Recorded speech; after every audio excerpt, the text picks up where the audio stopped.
Welcome to Reading the Entire Bible in 365 days. August 14th, Day 225. Job 15 and 16. Old Testament. 1 Peter 4 verse 1 to 10. New Testament. Psalm 3 verse 1 to 8 and Proverbs 1 verse 15 to 21. Job 15. Then Eliphaz the Temanite answered, "Should a wise man answer with vain knowledge, and fill himself with the east wind? Should he reason with unprofitable talk, or with speeches with which he can do no good? Yes, you do away with fear, and hinder devotion before God. For your iniquity teaches your mouth, and you choose the language of the crafty. Your own mouth condemns you, and not I. Yes, your own lips testify against you. Are you the first man who was born? Or were you brought out before the hills? Have you heard the secret counsel of God?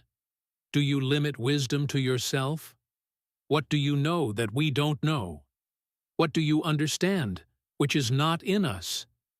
With us are both the gray-headed and the very aged men, much older than your father.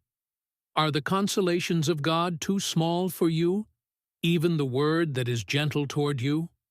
Why does your heart carry you away? Why do your eyes flash, that you turn your spirit against God, and let such words go out of your mouth? What is man, that he should be clean? What is he who is born of a woman, that he should be righteous? Behold, he puts no trust in his holy ones. Yes, the heavens are not clean in his sight. How much less one who is abominable and corrupt, a man who drinks iniquity like water? I will show you. Listen to me. That which I have seen I will declare, which wise men have told by their fathers, and have not hidden it, to whom alone the land was given, and no stranger passed among them. The wicked man writhes in pain all his days, even the number of years that is laid up for the oppressor. A sound of terrors is in his ears. In prosperity, the destroyer shall come on him. He doesn't believe that he shall return out of darkness. He is waited for by the sword. He wanders abroad for bread, saying, "Where is it?" He knows that the day of darkness is ready at his hand. Distress and anguish make him afraid. They prevail against him as a king ready to the battle. Because he has stretched out his hand against God and behaves himself proudly against the Almighty, he runs at him with a stiff neck, with the thick shields of his bucklers, because he has covered his face with his fatness and gathered fat on his thighs.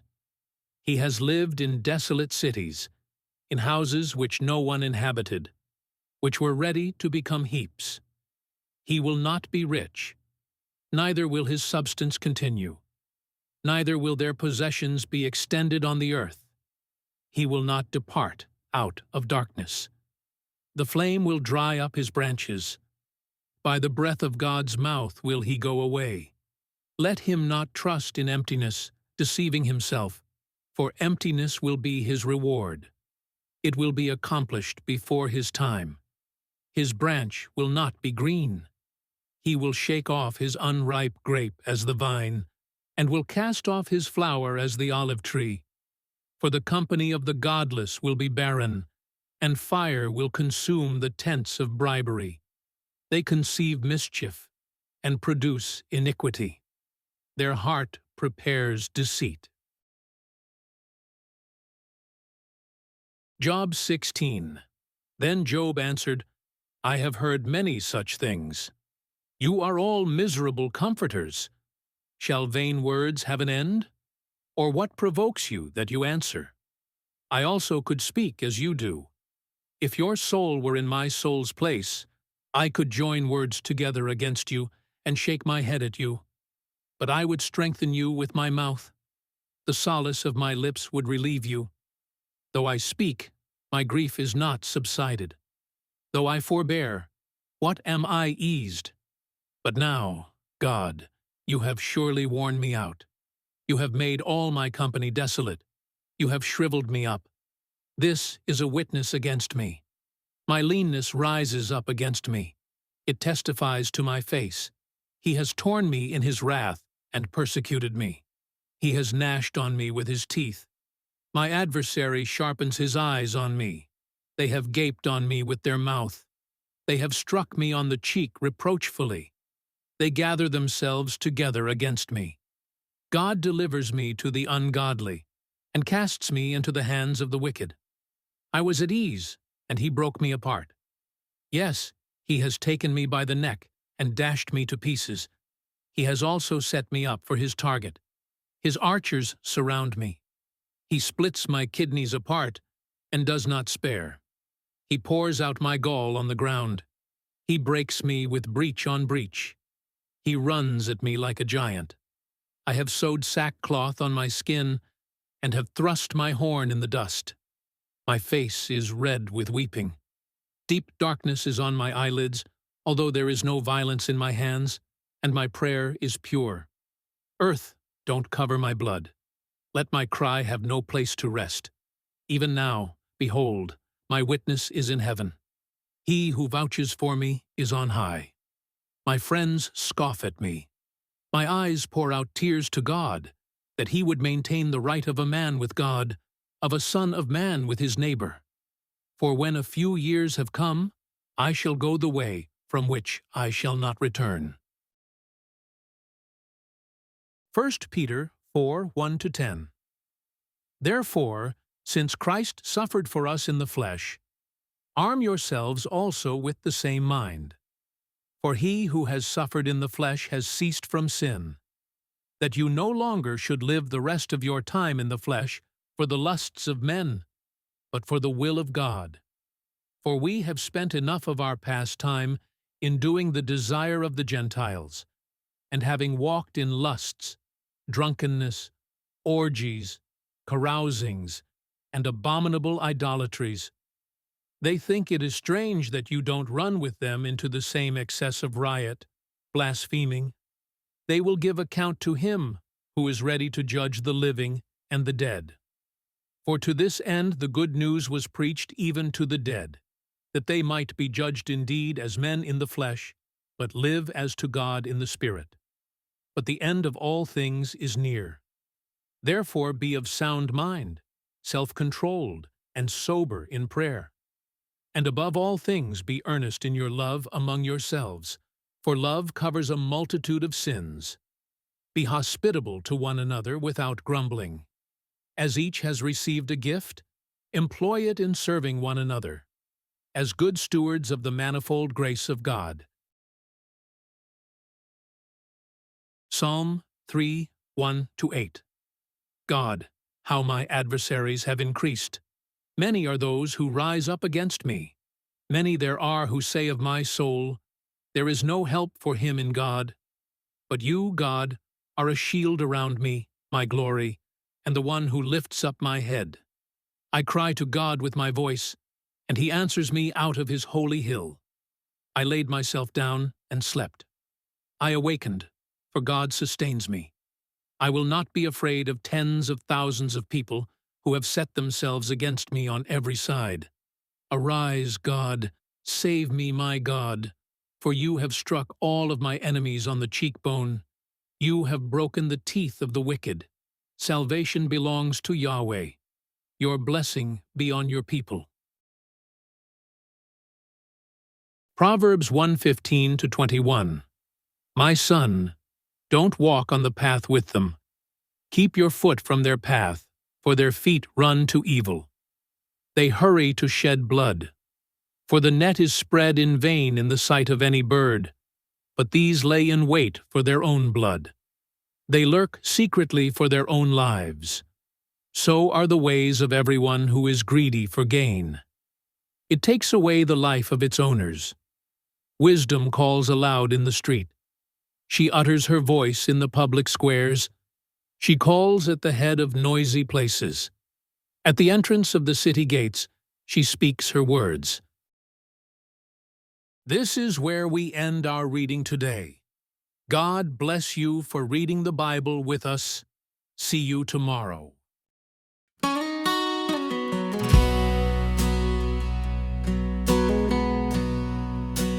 Lord, I pray, I call your name. Bless me, Lord, I'll never be the same. Push back the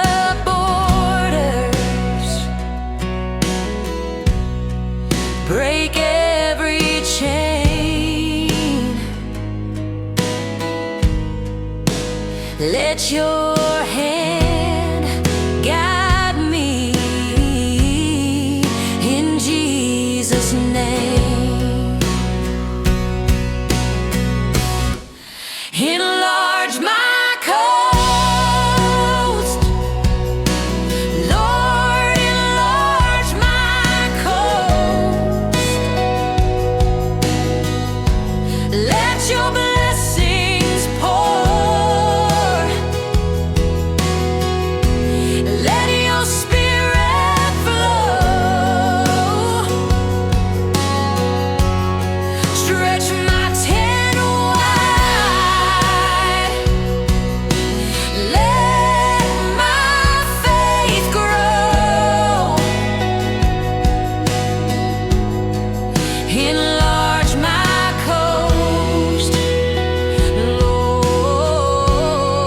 Lord, enlarge my coast. Give me the nations. Give me the land. Open the doors with your mighty hand. I will be faithful. I will obey. Lead me, Lord, in your holy way. Enlarge my coast, Lord, enlarge my coast. Let your blessings pour. Let your spirit flow. Stretch my tent wide. Let my faith grow. Enlarge my coast, Lord, enlarge my coast. More of you, less of me. Do great things for all to see. Enlarge my coast, Lord, enlarge my coast.